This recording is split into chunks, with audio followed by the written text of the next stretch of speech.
여러분 안녕하세요, 공유입니다. 오늘 특별한 분을 모시고 부동산 시장 트렌드에 대해서 말씀을 드리려고 합니다. 제 옆에는 이동재 감정평가사님 나와 계십니다. 안녕하세요. 네, 안녕하세요. 네. 금융영업 트렌드 2022를 저희가 같이 이제 작업을 했고요.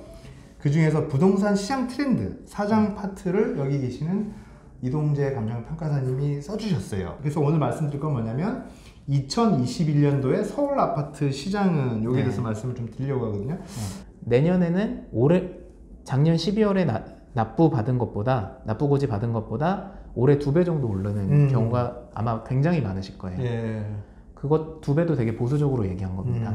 그러면은 아까 말한 강남 3주택 갖고 있으면 종부세 작년에 1억 내라 그래서 냈는데 네. 이제 올해 되면은 2억을 내는 거예요. 예. 어떠세요? 감당이 네. 쉽지 않은, 그죠? 예. 근데 그 기산점도 6월 1일입니다. 예. 그러면 제가 아까 앞에서 말씀드렸던 19년 상반기에 있던 그 흐름이 네. 20년 상반기에도 또 일어날 수가 있는 거죠. 올해도, 네. 그죠? 예. 20년 6월 1일 이전에 네. 어떻게든 좀 털어야겠다. 털어야 되겠다. 네. 뭐 자녀한테 증여하는 것도 한계가 있는 거고 네. 증여세도 부담이 너무 되고 예. 이러다 보니까 21년도 상반기에도 올해도 좀 조정 움직임이 있을 것 같다는 게 저의 조심스러운 예측이고요. 네네. 그러면은 그 이후에는 그 조정기가 계속 갈 거냐? 네네. 그거는 이제 이거는 더 조심스러운데 네네. 어렵지 않을까 싶어요. 네. 아. 네, 그래서 작년이랑 비슷하게 약간 상저하고 네네. 네, 그러니까 그런 이런 어떤 그 보유에 대한 어떤 그 강력한 세금 규제 때문에 네. 2021년 6월 1일 기점으로 전에 털기 위한 움직임 때문에 네. 주택가격이 일시적으로 조정받을 수 있고 네. 그게 지나면 작년처럼 네. 2021년 이후 하반기에는 또 올라갈 수도 있겠다. 네.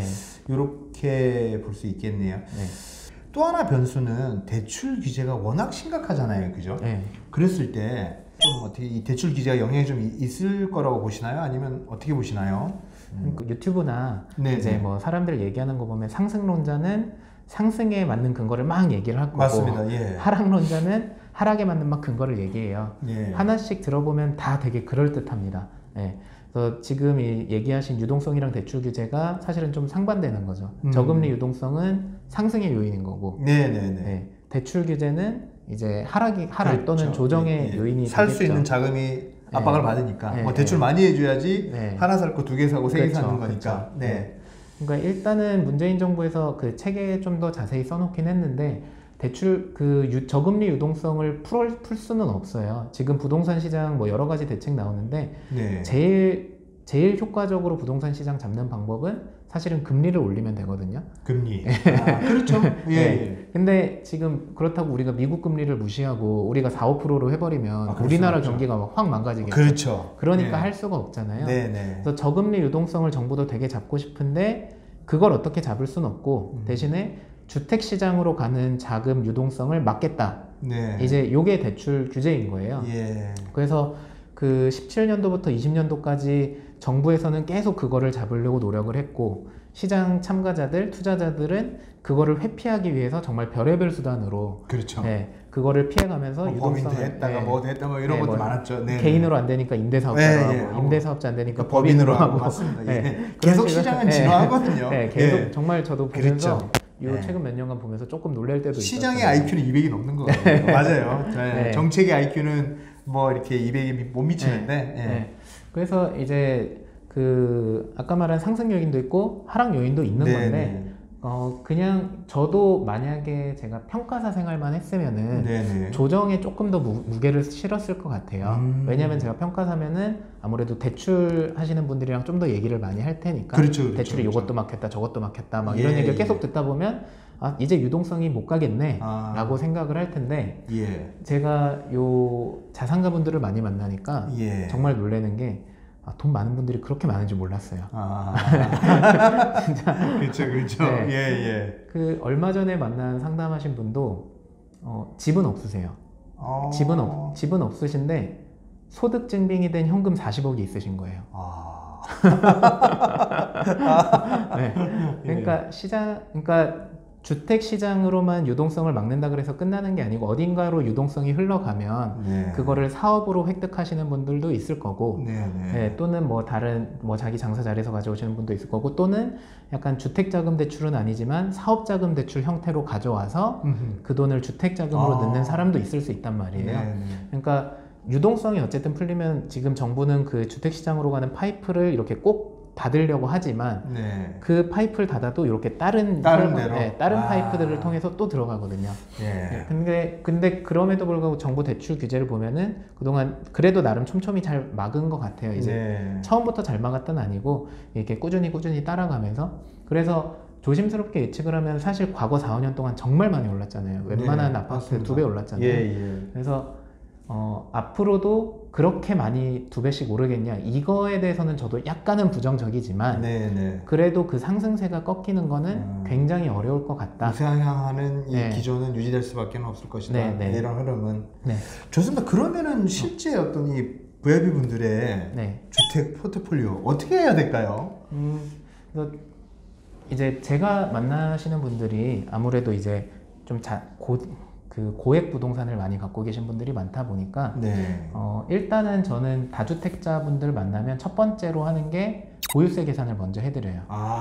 네. 실제로 이제 계산하실 수가 있으니까. 네. 당신의 보유세는 이렇게 네. 사장님 보유세 이렇게 나오실 겁니다. 네. 그래서 그게 500만 원이 나오시는 분도 있고 1억이 나오시는 분도 있죠. 근데 1억, 2억 이렇게 나오시는 분들 중에서도 내 연봉이 5억이야, 10억이야. 그래 난 강남 집값이 더 오른다고 생각을 해. 이런 분들 같은 경우에는 가시는 분도 계신데 어차피 올라갈 거 감당이 돼. 근데 종부세는 1억, 2억이 나오는데 내 연봉은 5천, 아내 연봉 5천.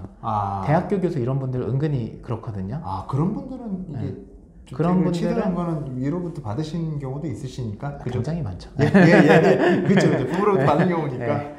연봉 5천에서 어떻게 강남 아파트를 그렇죠. 죄송합니다. 순간 너무 뻔한 얘기를 했네요, 제가. 아무튼 그래서 그런 분들한테는 좀 주택수를 줄이는 게 좋을 것 같다. 그렇게 말씀드리면서 제안드리는 포트폴리오는 어떤 거냐면 예를 들어 20억짜리 집 2채를 갖고 있다. 그러면은 3, 40억짜리 한 채로 옮기는 걸로 많이 말씀을 드리죠. 한 채로? 두 채부터 규제가 팍팍 들어가니까 2주택, 3주택 되는 순간 규제가 많이 들어오니 그쵸. 그냥 깔끔하게 하나로 가자. 한 방으로. 그래서 흔히 얘기하는 그 똘똘한 한 채. 한 채. 이런 쪽으로 가는 게 좋으실 것 같다고 많이 말씀을 드리고 있습니다. 그렇다면 결과적으로는 양극화가 더 심해질 수도 있겠네요. 그렇죠. 그러니까 제가 어릴 때 그런 거 되게 궁금해했는데 치국이 배우잖아요. 치국이. 치국이라 그래서 이렇게 강수량 재는 거. 네네네. 여기 50mm라 그러는데 시간당 50mm면 되게 많이 오는 거잖아요. 근데 왜 계곡에 물이 넘치지? 계곡의 물은 왜 2m가 뿔까? 시간당 50mm가 오면 5cm만 늘어나야 되는 거 아니야? 근데 계곡은 왜 2m가 뿔지? 어릴 때 그런 게 궁금하셨어요? 그래서 나중에 이제 너무 당연한 건데 그 50mm씩 오지만 계곡으로 물이 이렇게 모이니까 여기가 2m로 확 솟는 거잖아요. 저는 어릴 때 그런 게 궁금하지 않아요. 그래요? 아무튼. 근데 이제 그 유명한 말이 있습니다. 물은 아래로 흐르고 돈은 위로 흐른다고.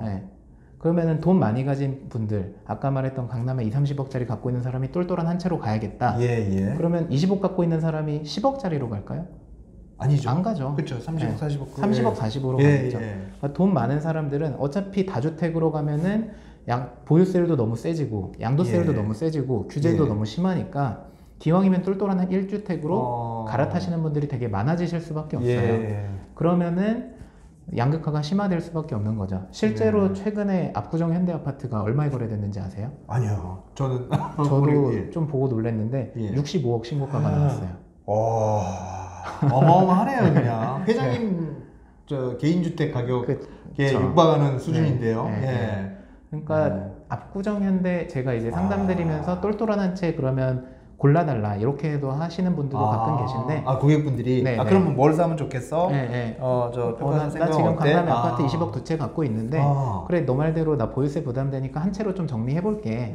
어디로 갈까? 그러면 제가 첫 번째로 꼽는 데가 압구정 현대거든요. 뭐 거기 좋은 거는 뭐 말할 게 없는데 그래서 압구정 현대 같은 경우에는 지금도 매물 나오면 되게 소화가 너무 빨리 돼요. 이 65억짜리 나가면 금방 씩 나가는 거예요? 네.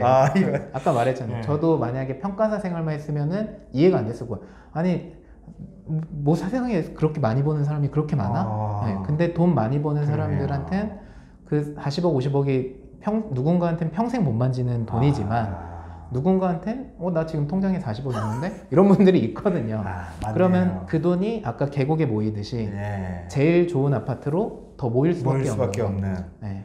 그 말이 진짜 공감이 크게 갑니다. 평가사님이 감정평가사로서 업무 수행만 했다면 사실은 VIP들 만날 이유도 없고 그냥 그런 어떤 세계를 접하지 못했을 텐데 이제 그 VIP분들 상담을 해주다 보니 세상에는 이렇게 많은 부자들이 있구나. 이런 거를 아시게 됐네요. 네. 오늘 그 2021년도 서울 아파트 시장에 대해서 말씀을 좀 하고 있는데 마지막으로 뭐 이렇게 좀 정리를 해주신다면 이 아파트 시장 가격에 대한 올해의 어떤 전망 마무리 멘트를 해주신다면요. 뭐 아까 앞에서 말씀드렸지만 간단하게 요약하면 네네. 상저하고 상반기에는 조금 주춤할 수 있고 하반기에는 다시 간다. 상반기 6월 1일 전에 나오는 금매, 만약에 투자를 하시겠다, 내가 주택을 사야겠다, 올해 상반기에 나오는 금매를 좀 노리시고 만약에 내가 이미 다주택자다, 그럼 6월 1일 전에 한번 보유세도 계산해 보시고 내 포트폴리오를 한번 점검을 해보시는 게 좋을 것 같습니다.